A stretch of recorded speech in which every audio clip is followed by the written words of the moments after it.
Let's talk. I think this. Let's talk. Welcome to the World is King CJ Music Podcast, where we break down music, talk about music, and just enjoy music for what it is. And so in this episode, we're really going to talk about Meek Mill and Rick Ross's new album, which is Too Good to Be True. Now, I do want to preface this by saying I was not aware this album was going to drop. And I'll talk about that because I am waiting, and I wonder if this is why 2 Chainz and Lil Wayne pushed the album back, because originally it was supposed to come on the 10th, but it's now the 17th. So I'm wondering, right? I'm wondering if they pushed their album back because of this. And if this is the reason they pushed it back, I am extremely happy. But I also have to be honestly aware that I was not aware that this album was dropping. So when this collaboration album dropped, and I said November's collaboration month, it'll be nice if we have a collaboration drop from a lot of different artists. And so it comes to my surprise when this album drops out of nowhere, and I kept wondering why Rick Ross and Meek Mill were doing interviews. So when I realized they were doing interviews, I said, so either an album's dropping soon, or this is a build up to an album that's dropping in December. And truthfully, I wasn't aware by any means of when this album was coming out. I wasn't sure what the title was. And so when I seen Too Good to Be True came out Friday, I was worried. I was worried, and I think I was worried because Maybach Music Group. I adore that group because they had such of an impact in the early 2000s. So I adore the group. I adore the idea that when you hear Maybach Music, you hear that classic.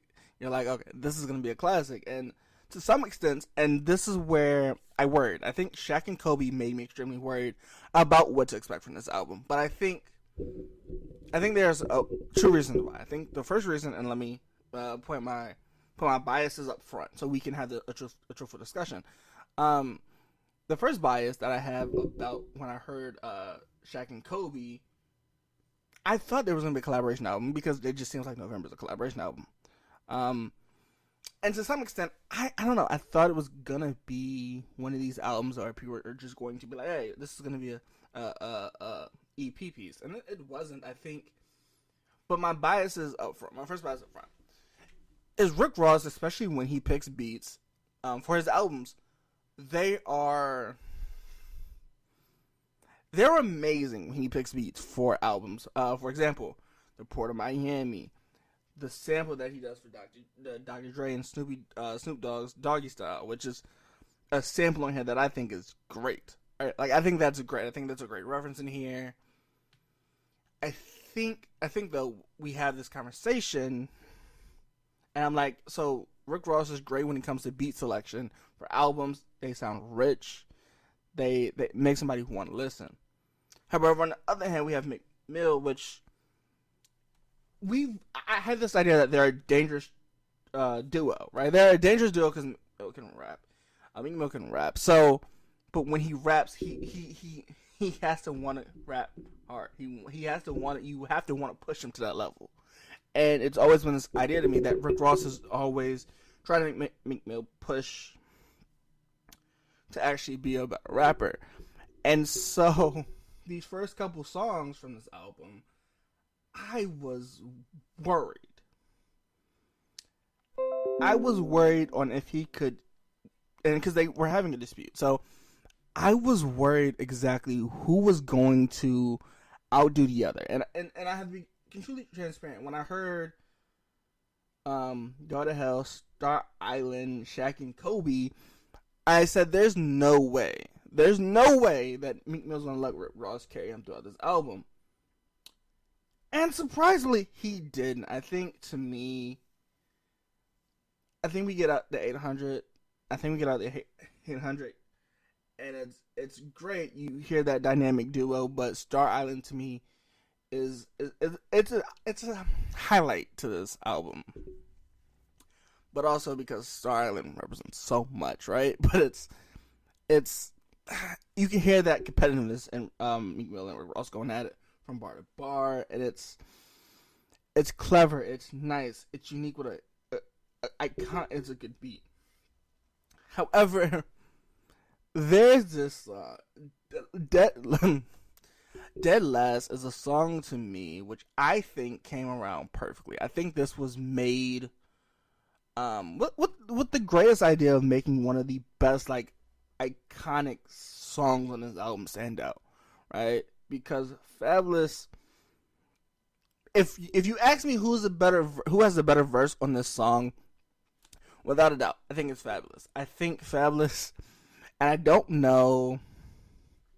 See, I was curious. I said, so if this is an MMG album, who's gonna be on it? We got that Dre, we got Rick Ross, we got Mill. And when I saw Fabulous on it, I said, wait, is Fabulous on this? Because if Fabulous is on this, I'm not sure how this is gonna go. I'm not sure how this is gonna go. I'm not sure how this is gonna go. And then when I heard Fabulous on the track, I said, "Oh, this is gonna be one of the most iconic songs on this album because Fabulous is gonna try to carry McNeil and Rick Ross, and which to some extent he doesn't carry them, but he does make them fight for their like position on the verse, and so you can tell throughout this whole album that it's truly based on respect and a brother kind of love throughout this whole album, and to some extent, I think that's one of the best albums to make, right?" And so at the end of November or December, I'm waiting to do like a heavy review because I think a heavy review would be great. But for first contender of a joint album, because They Don't Really Love You to me is one of the letdowns of this album. It's not because I don't favor this song. I don't by any means favor. I don't favor that song. I don't favor that song the way in which I should. I think this song is great, but when you get to it and like track 6, you're like, this song could have been better, right? This song could have been better. It's a 17th. This album is to be true, Too Good to Be True is a 17 song album, right? And it's by some means, it's not. It's great. It's good. It sounds.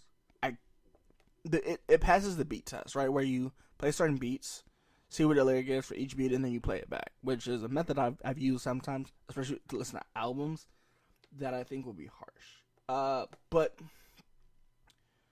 so the vocal sound on Above the Law is something that especially with Miss Taylor's vocals, and I'm assuming it was produced by DJ Khaled because I didn't hear another one.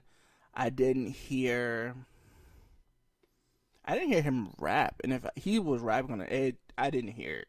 Right? If he was rapping, I didn't hear it, and so you have this competition to me because I was like, who is it? Is it gonna be Void? Is it gonna be Miss Taylor? Is it gonna be Wale? Who's gonna have the most, or is it Jeremiah? Who's gonna have the best vocal range for this album, right? And then we break it down, and I'm like, I think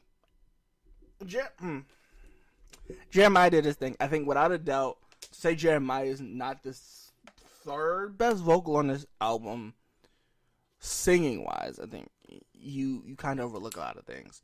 But Miss Taylor's like the vocal range she can carry herself and carry that tune in, I think made Above the Law very special, right? I think it's hard to take away and go, oh, this song isn't special because Miss Taylor didn't do a thing. Miss Taylor did a thing. I'm sorry. She did better than Wale, and I think that's a sad thing to me because I think if you put Wale, McMill, and Rick Ross on a song, I would say you couldn't fail. But I think this song does fall a little flat though. It's not Wale's best verse. McMill and Rick Ross don't really have this battle of the verses, which I do like. I think it's not the best. Lyrical rap might save this. It might save it. I think that's where I'm at because while you can argue that Rick Ross and Meek Mill are Shaq and Kobe of MMG, I don't know, like, to say that they're the Kobe and Shaq of the rap industry is weird to me. I think you have other duos that I think do it a lot better, right? I think there are duos that do the duo things a little bit better. And the song itself is okay. I don't think we needed a remix on this album. I think this album would have been great. I think this album could have been a possible 10, right? If they had fought this out for this album all the way through, I think this could have been one of the best collab albums I've seen, right? And it's weird because I was trying to figure out who was gonna have the best collab album, and so getting this, I think it's clear. I think The Dream carries Wale, but I would have loved to hear more Wale on that song, right? So I'm very skeptical. Iconic is okay, but it's not like the runaway album as in Star Island and Star Island. As I said, it could be New Hampshire. It could be in Miami, right? Like it, because he says, "I'm leaving Star Island," which I think is a clever words on play. I'm leaving Star Island. But I don't know. I think genuinely, I think Pillow Talk was too short. Billionaire Flow, French Montana, not a huge fan of French Montana, so putting him on the song was a risk, I think, of trying to figure out where does French Montana fit in the song. And I don't necessarily know that. I don't know. Like, I think more should have been added to this. I think when you are Maybach Music Group, promotion would be your number one key, and I think you listen to a few interviews and they're calling people back, and I don't know, like the material, and I don't hate to say it that way, but I think the material at a certain point of this album, I'm gonna say personally for me, right? For me, I would definitely say listen to this album. I think this album might be one of the best collab albums I've heard this year, right? However, the bars for me,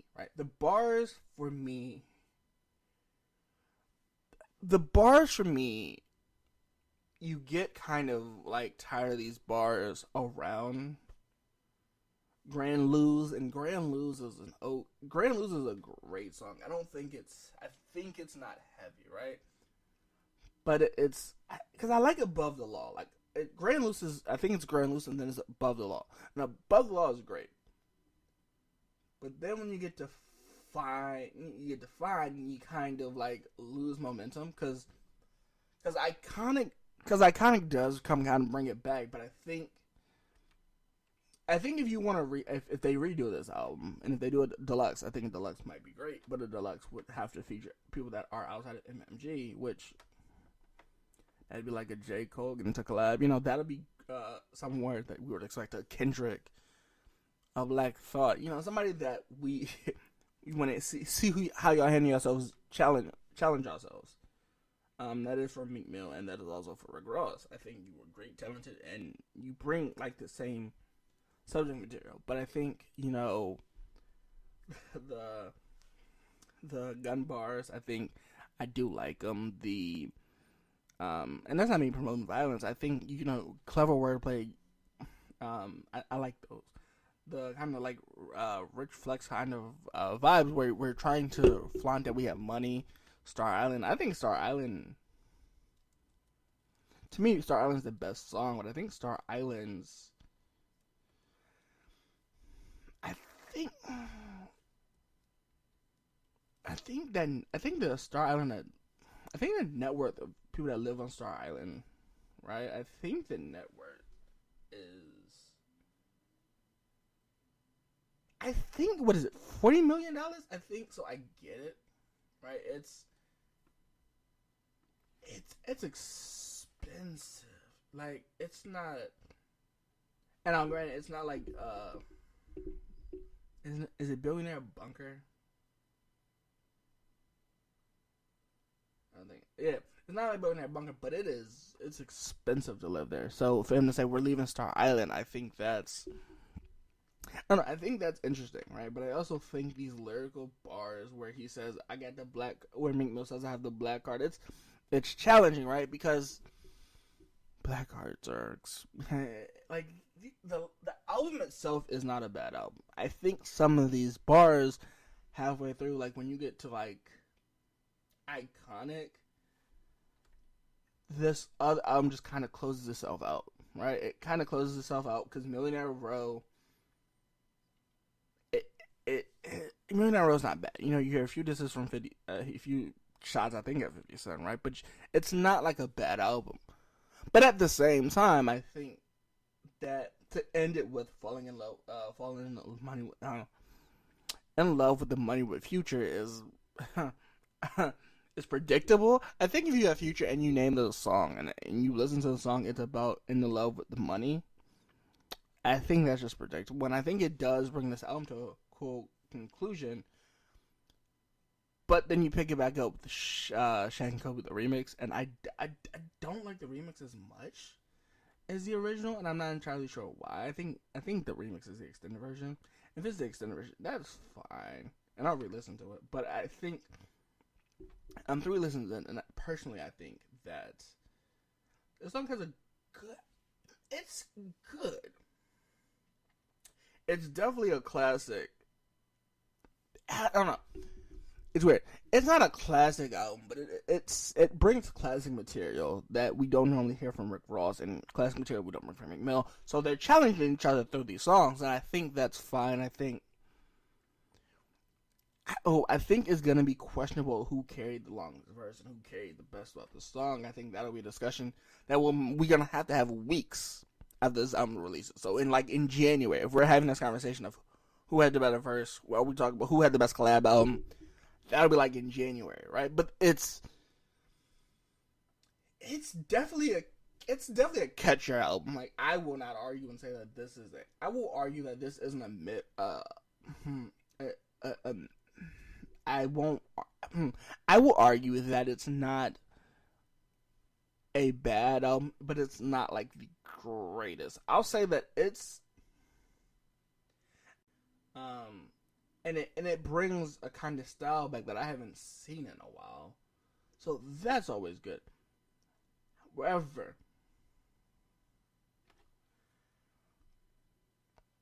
this album, and I don't know, I don't necessarily know how this is gonna view in the eyes of others. But this album does have a more of a it has like a views kind of feel to it. It has a kind of feeling to it in which we haven't heard Rick Ross and Meek Mill this hungry in years, right? So it's to know that we got this collaboration album, and people are saying that he collaborated with Mill because he needed the money. I'm not entirely sure, right? I'm not entirely sure at all, and I think this is, I don't know. I think this is closer. This to me is closer to Hood Billionaire, right? But as far as a collab album, this is not a bad collab album by any means. I think this does bring us back to like a 2015 Who's the Most Competitive Artist. But I'm not entirely sure. Like, it's a good, I don't know. Like, it's a good album. It'll never be Rick Ross's Black Dollar. It'll never be Rather Than Me. It'll be good. It just won't. I don't know if it's good enough to say that it's going to be considered a classic duo album. And when we talk about classic duo albums, I think overall, let me break this back down. So my favorite songs from this album are Dead Last, Iconic. Yeah, so it's Star Island, it's Iconic, it's 800 Carats, it's Dead Last, and Above the Law. I think those are my favorites so far. But those could always change.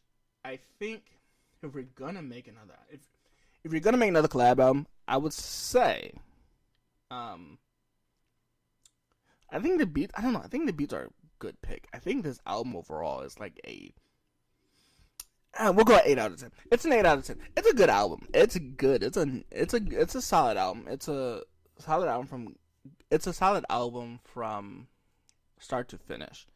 There are a few skips in his album that I do think are great. Now, to compare this to a album of a collaboration of two people collaborating, a collaboration album, I would have to say, and this is me being, this is an unpopular opinion. I would compare this to,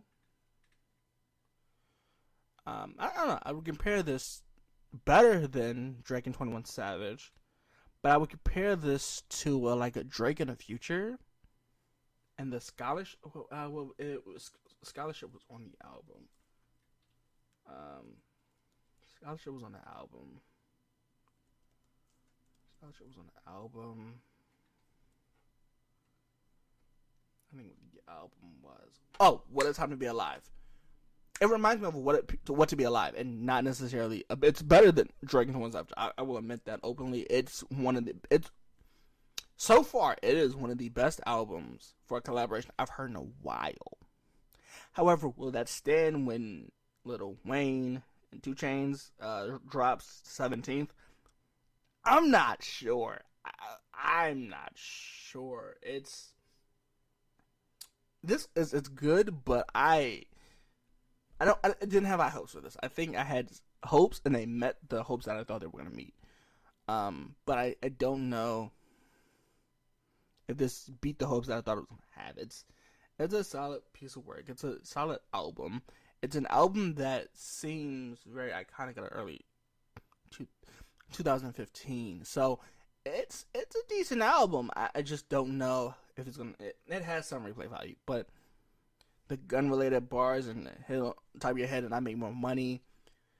It's not a huge Rick Ross like album. You know, it's a collaboration album. So I don't, we don't hear a lot of